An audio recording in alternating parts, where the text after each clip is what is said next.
President Joe Biden visited a family-run farm in Minnesota this afternoon as part of his Investments in Rural America tour. KTTC's Quinn Gorham was there and has the latest on what the president had to say.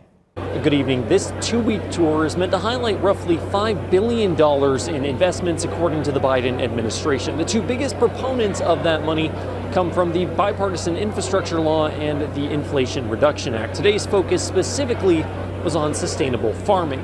Dutch Creek Farms here in Northfield was the first stop on the president's tour, and an apt one to highlight what the president called climate-smart agriculture. Dutch Creek Farms has implemented soil conservation initiatives and farms in a way that's conscious of local waterways. Under the Biden administration, the USDA is announcing $1.7 billion to support ag production with a focus on green energy. The president also highlighted $1.1 billion toward conservation partnerships between the public and private sector.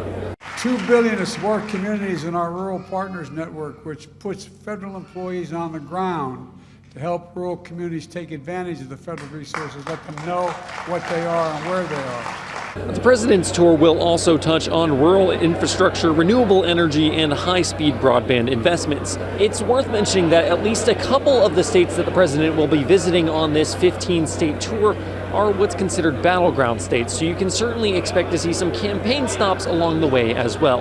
Reporting in Northfield, I'm Quinn Gorham.